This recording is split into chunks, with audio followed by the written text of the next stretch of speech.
Yo, what up guys, I'm Sammy and today I'm going to be reviewing the Way of Wade All City 10 V2. So this is the second version of the amazing shoe that is the All City 10. So this shoe is going for 150 bucks, and if you guys do want to cop, I try to leave a link in the description box, but let's get it started off with the Tracciones, and in this colorway we have like a solid pink, I guess, right? Peach? Like a hot pink actually. Rubber outsole, right? And we have some pluses. It kind of like ripples out on the plus design, and it's pretty much identical to the All City 10, and the rubber like compound is pretty much identical as well.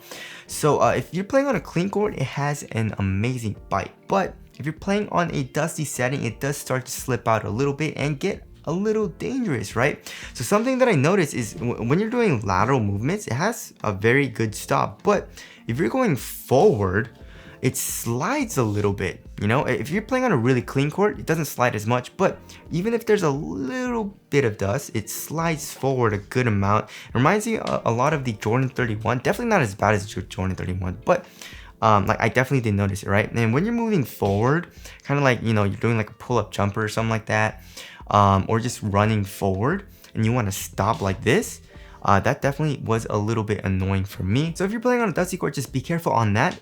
But it is a very easy and pretty slight wipe, so it's not a huge deal. But I feel like if you're playing on a really dusty court, you'll notice it a lot more, right? If you're playing on an outdoor court, I feel like you should be fine. The grooves are quite thick and deep, and the rubber overall is pretty hard, and you have a lot of surface area, so I feel like outdoor use, you should be good to go. So the overall traction was good for me. I just didn't really like playing it all too much on like a very dusty court. Alright, moving on to the heel to toe transition, it's very smooth, right? So here in the heel, we have a little bit of a rounded shape, and we have this cloud midsole, which feels nice. There's nice compression, and then here in the forefoot, we have a nice rounded shape and a lot of forefoot flex. Look at that, super flexible, but good torsional rigidity because of this midfoot shank plate, right? So overall, heel to toe transition when you're doing heel dominant strides down the court is very smooth. And now moving on to the cushioning setup, it's one of my favorite cushioning setups in any shoe. I feel like leaning just kills it, right? So the WOW 10. The WOW 10 has amazing cushion. The 808 2, not as nice, but still pretty damn nice with the drop-in cloud midsole. And then the JB1 also is pretty damn nice with the full-length boom midsole, right? And then here in the AC10 V2, we have pretty much the same exact cushioning setup as the regular AC10, but a little bit of a difference is the strobo board, and the step-in comfort and underfoot cushioning in the shoe is absolutely amazing. It reminds me actually a lot of the WOW 10, not as nice I would say, but it's still really nice, right? So we have full-length boom, right underneath your foot, and then the actual midsole is cloud foam. So the cloud foam is actually quite soft. You know, we have, like I said, we have pretty nice compression from the actual midsole here in the heel. We have good court feel here in the forefoot and also here in the heel. So overall, very nice court feel.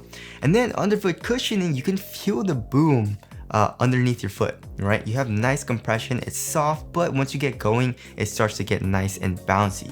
So yeah, that's an amazing feeling, and it feels great. It doesn't feel too soft and mushy for me at least. And you know, overall impact protection was also very good. My foot didn't hurt really at all when I was playing in it.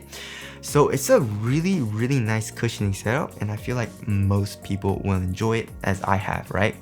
So I would say it's a little bit of an improvement from the regular AC10 because of that mesh strobo board. And I like how Leaning is doing that. You know, just keep that mesh strobo board and just don't give us like the stiffer strobo board anymore. You know what I mean?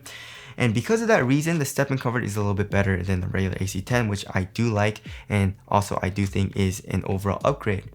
Now moving on to the material. So we have pretty much the same exact material as well with this kind of like textile, but we have this very open mesh like shroud here in the forefoot. So it doesn't really do much. It's super thin, doesn't really add for support or anything like that. So I don't really know why it was necessary to do this, but I guess for the overall design, it looks pretty good. It's overall like really thin. Look at that, super thin, conforms to your foot very well. It's supportive, not like the most supportive material, but it was adequate for me. So yeah, it's a very nice material here in the forefoot. It felt nice on top of my foot. And then here in the midfoot, we have like a, I don't really like how it looks. You know what I mean? Like it looks and also it doesn't really do a whole lot to improve lockdown.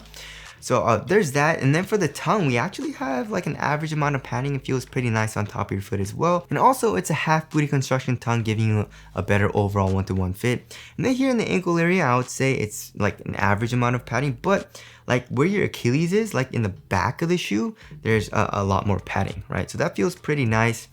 So the overall material feels nice on foot. You know, it feels supportive, it's thin, it conforms to your foot very well. So on foot, it felt great. And also for like quality, it's not that bad. I guess like for the strap, it's a pretty cheap feeling material. And also for the tongue right here. But other than that, it's a nice material. Not a huge fan of this though, the external heel counter, especially with how sharp it is, you know what I mean? And now moving on to the fit, they sent me a half size up. So it is a little long, and I feel like if I went true to size, it would have fit me a little bit better. So for most people, I would say just go true to size. Also, another thing I like about the fit is the toe box being pretty damn snug. That was a nice thing as well. For me personally, I like to have a very snug fit in the toe box. However, here for the width, it's like normal to slightly wide, right? So if you have a wider foot, this is wide foot friendly. So overall fit for me was pretty damn good. It's just I have a kind of a narrow foot, so I wish it was a little bit more narrow as far as the fit goes, but it wasn't a huge deal because I did like the overall like tighter fit in the toe box, right? All right, moving on to the support and lockdown. I was good to go, just like in the regular, you know, All City 10. So here in the forefoot, we have this look at that. We have this plastic and also the foam acting as a sidewall. And then here in the heel, we have this crazy external heel counter. So lateral containment was good for me, and I feel like even if you're a bigger dude, super heavy, doing crazy shifting movements, you should be good to go for lateral containment as well. And lateral stability was good. Look at that. I don't know if you guys can see, but look, this just protrudes out like crazy, the midsole and outsole. So it's a very wide and low to the ground base. And also I had zero issues with heel slippage, so my foot felt very locked into the shoe. So overall support and lockdown was very good for me. And now moving on to the weight of the shoe, if I remember correctly, it's like around average, maybe a little bit heavier actually, like 12.66 ounces. Let's check the other pair. 12.91 ounces, so average like 12.7 ounces, so like that's a little bit heavier than average, but overall it felt very nice on foot. You know, when I was playing on a clean court, traction was really good, cushion felt really nice and responsive, but also soft and comfortable. Material feels overall very minimal, especially like at the front of the shoe, but like here in the back, it feels a little bulky because of this external heel counter, but it wasn't terrible, right? But it was just like, you know, if I was playing on like a really dusty court, I did slide around a little bit, so that definitely did suck. But when I was playing on a clean court or like a moderately dusty court, I had a very good time playing in the All City 10 V2. Now moving on to ventilation. Ventilation is super good, right? So as far as the airflow goes, we have pretty good airflow through this very thin and very open mesh. But like, you know, in the back of the heel and also like in the midfoot area, we have like not a whole lot of airflow. So overall, I would say ventilation is pretty good. And as far as the aesthetics go, not a huge fan. Now I feel like the regular AC10 looks way better. The addition of this external heel counter, like this design, don't like it. And also the design of the strap, not a huge fan of. I do like the way the shroud looks, however, but the overall silhouette is definitely not my favorite. And now wrapping things up, yeah, just like the AC10, this is an amazing shoe. Like the cushioning setup is one of my favorite cushioning setups that you can get right now, right? Can't really think of anything else. You know, that's like really, really nice. Like for the price range, I can't really think of anything else that has like really nice cushion. You know, LeBron 20 has nice cushion, but it's 200 bucks. Same thing with the JB1, that's 200 bucks, like 240 bucks. Wild 10, like 200 bucks.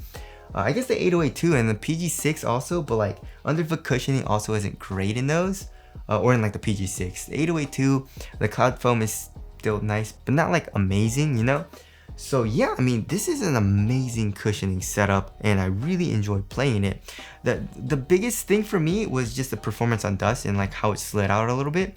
But you know, not a huge deal, especially if I kept up with my wipes. So overall, I really enjoyed playing in the shoe, and I feel like most people will enjoy it as well. Do not sleep on it, actually. You know, this probably is definitely going to be a sleeper. But I definitely do 100% recommend it to you guys. But anyways, that about concludes my review of the All City 10 V2. Again, if you guys do want to cop, I'll try to leave a link in the description box, but that's it. Thank you guys for watching, and I'll see you guys in the next one.